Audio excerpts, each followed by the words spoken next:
This is a Crisscross Picks production.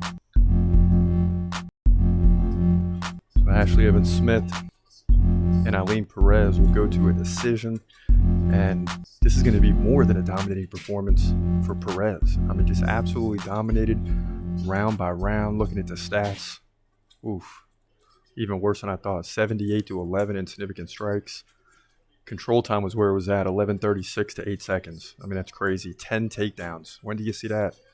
So you're going to get a unanimous decision win, 30-26 on one, 30-25 on the other two.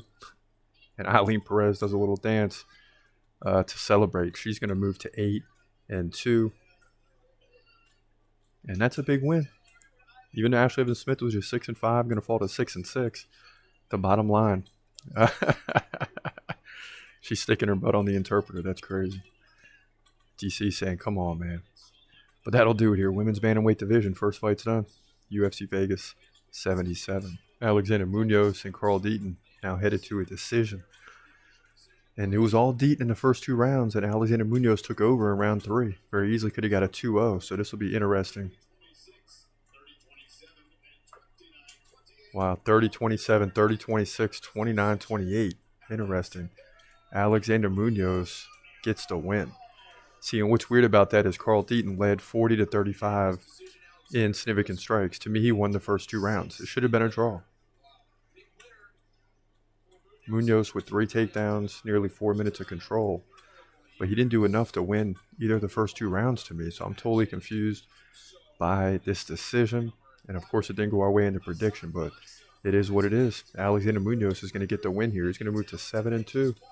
Lightweight division, UFC Vegas 77. Zat Maxim in his UFC debut takes Tyson Nam to a decision. We're awaiting the result right now. Both fighters with Keith Peterson in the center of the octagon. I don't think he's going to get the win, though. I mean, he came in 16-0. Taking on Tyson Nam, a guy who's a veteran in the UFC. I thought Zat will come in and get the win. But, you know, it's tough against a veteran.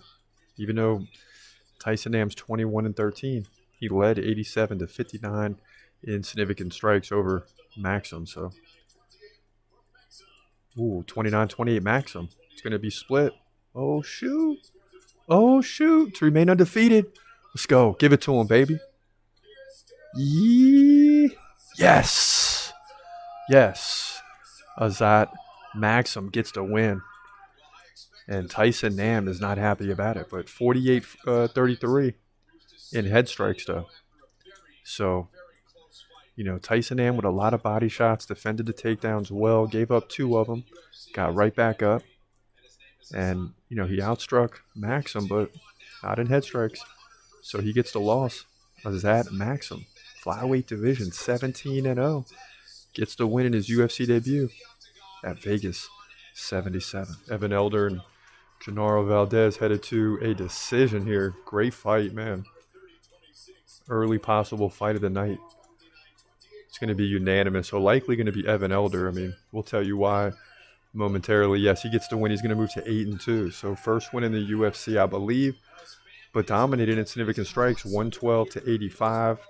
Head strikes a little closer, though, 73-66, which led to a little intrigue as far as a decision, but the judges got this one right. I mean, Evan Elder deserves to get the victory, so we fall to 2-2 on the night. Not a bad start, though, first 4 fights. But Evan Elder, 8-2. Genaro Valdez falls to 10-3.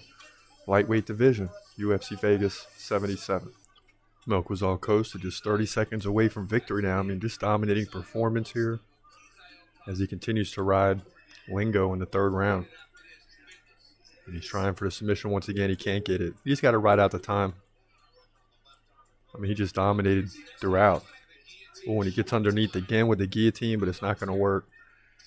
And credit Lingo for making it to the end of this fight. I mean, it seemed to me like in round 1, he would just be finished. I mean, Costa rides it out. He's going to get the win here in dominating fashion, but over 50 significant strikes in round 1. He ended up leading 130-47, 244 of control, 3 takedowns. So Milk was all Costa is going to cruise to victory here. The Brazilian will move to 20-6 with the win over Austin Lingo here in the featherweight division, UFC Vegas 77. So Dudikova and Nunes touch gloves, and this fight is on. And they get right to it. Stella Nunes coming in with a left and a right. And Dudikova, only thing I see is she's leaning with the jab. That's not a good idea. She goes in for the takedown. Boom. And Nunes goes down. She's grabbing it. Oh, no. This fight is over. And her arm kind of popped out of the socket at the elbow. And the ref is leaning over her, and Dudikova can't believe it. And I don't think it's broken or anything like that. It looks to me like the elbow popped out, and it's probably a little bit of pain there. But as she starts to settle down, hopefully they can pop the elbow back in. But this fight is over. Let's see the replay. And Dudikova does come in for the takedown, the single leg, and then she puts the left arm down. Oh, yes, and it just buckles and basically hyperextended it. And that's going to be, I've been there. That's going to be at least a 2-week process. But, man, so Stella Nunes goes down quickly, and Victoria Dudikova is going to get the win. And yet you can see there it's popped out. They'll go backstage and pop it back in, but Dudikova remains undefeated, 7-0. Here in the women's strawweight division, officially a TKO at UFC Vegas 77. As we look at some of the replays, Lutz and Bagdasaryan are going to go to a decision. And I really don't know who's going to win. Bagdasaryan landing the bigger shots. He led 73-50 in significant strikes, but it's Lutz with over 6 minutes of control on 3 takedowns. And it went the same way in the third, right? I mean, you had Lutz get a takedown with 2 minutes of control, but Bagdasaryan dominated the beginning of the round for the first 2 minutes, landing big strikes. And it really, this is a case where it's up to the judges. What's more important, the significant strikes or the control time? I mean, what, you got 23 significant strikes, more for Bagdasaryan, with big shots in there as well, bigger than Lutz. But Lutz with all the control time. So that's what they're waiting on now to see how it will play out. But wouldn't be surprised if it's a split decision. It's going to be interesting. Both fighters come into the center of the octagon. And here we go. 29-28, 29-28, 29-28. Unanimous decision. Melsik Bagdasaryan, yes. And we're on a roll now tonight, baby. Melsik Bagdasaryan gets the win. He's going to move to 8-2, so the bigger shots outweigh the takedown and control time in a win for Melsik Bagdasaryan, featherweight division, UFC Vegas 77. Boy, McKinney drives in, gets shoved off by Sadikov, now comes in again, looking for the single leg. But now all of a sudden Sadikov's has taken the back of McKinney and side control from the back. Wow. Now McKinney's trying to lift him up. Look out. Look out. Don't expose yourself. All right, McKinney gets to his back, so that's going to help here. First minute gone, second round. Now Sadikov's on top. Oh, McKinney's putting himself in trouble here. Oh, he's got the arm locked behind his back. It's stuck. The left arm's stuck. Oh, and Sadikov locks it in. Yeah, McKinney taps. And you know that hurt him, man. And Aljamain Sterling shown on the side rooting for Nazim Sadikov, who gets the win, and we'll take it. You know, as I said in the prediction, I'm a Terrence McKinney fan. We'll eat the prediction if we lose it. But as predicted, Nazim Sadikov gets the win. And man, we're having a big night, baby. We are having a big night. 6-1 or 7-1, something like that. But Sadikov, on the other hand, goes to 9-1 with this submission. 108 into the second round, lightweight division, UFC Vegas 77. That'll do it for Norma Dumont and Chelsea Chandler. And this ended up being an easy victory for Norma Dumont. Now they they had a shoving match backstage prior to the fight, after the weigh-ins, after the face-off. Video went viral, but at the end of the day, Norma Dumont made easy work of Chelsea Chandler. She's going to move to 10-2. She did it with 55 significant strikes, first 25 for Chandler. Nearly 9 minutes of control time on 3 takedowns. And you think about that. that only leaves 6 other minutes for Chelsea Chandler to work if you're controlling her for 9 minutes. So easy, unanimous decision victory. Again, Norma Dumont will move to 10-2, women's featherweight division. UFC Vegas 77. Jung Yong Park takes it back again. He's had like 4 submission attempts, but Duraev continues to work his way out of it. But he gives it up again. Oh, this one's deep. Oh, he's going to tap this time. Come on. Come on, Park. Finish him. Yes. Yes. Let's go. Jung Yong Park gets the submission finish and a little dance. Okay. Okay. Get down, baby. And man, that's funny. And he had, literally 4 or 5 submission attempts. And it's like, Duraev's one of the few people in the world that wouldn't have tapped to those. But finally, Jung Yong Park locks it in again. And it's just like Duraev not protecting himself at all from being submitted. He's going to fall to 16-5. Jung Yong Park's going to move to 17-5. He also led 58-43 in significant strikes. Didn't have any takedowns, but had a minute 59 of control. And man, looking at the replay, a big left hook is what dropped Duraev. And finally, he had to tap out. So we'll take it. Another correct prediction on the night. We're 9-1. 3 fights to go here in the middleweight division. UFC Vegas 77. Now, Ahmed lands a jab and another left elbow, though. Nice work by Ahmed. Comes in with a flying knee and misses. Prado's a big boy, man. He's got big shoulders. Can take a punch. Now lands a right and a left. And that caught his attention. Now spinning back elbow by Prado. Oh, my goodness. And Azaitar's in trouble. He's holding on right now, but Prado's standing up, pounding away. Boy, and Ottman's holding on here. The ref's looking at it. Couple hammer fists now. Boy, and Ottman's in trouble. The ref's going to jump in. And that's it. 55 seconds left in the first round, and Ottman is challenging the stoppage as he stands straight up. But look at him. Forget about it. That's a good stoppage by Chris Tognoni. And Ottman is not happy about it. Francisco Prado doing a little dance in the octagon. He gets the win. And, man, he's excited.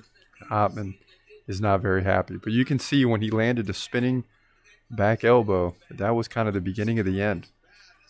And Ahmed Azaitar was just holding on. But it didn't matter. Wow. So Azaitar gets TKO'd really, by Francisco Prado, who's a really good fighter in his own right.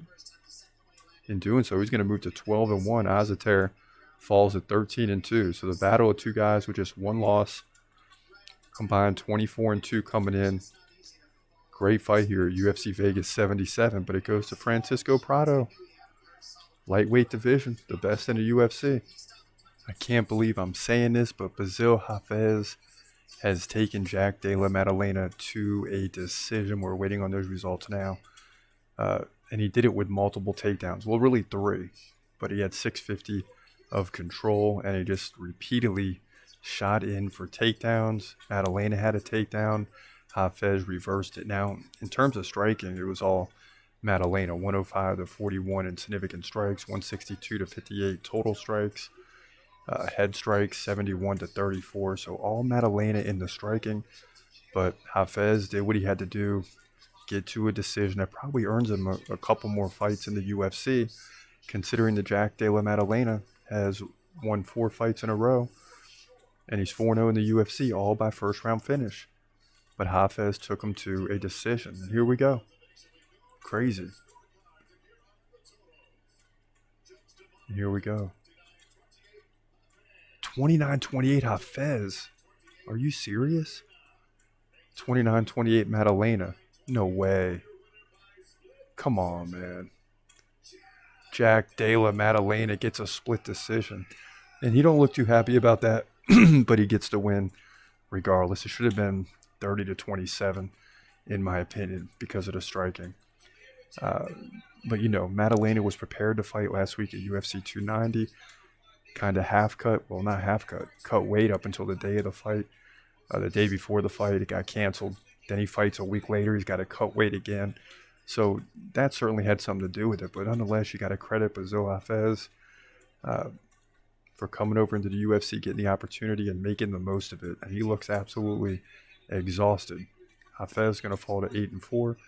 Madeleine at number 14 in the welterweight division. You know how tough this division is going to move to 15-2 here at UFC Vegas 77.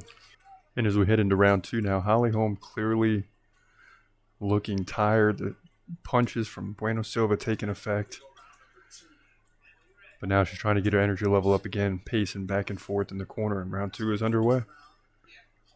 But who knows how this plays out? I mean, if Holly Holm's going to get another title shot, it's going to happen right now.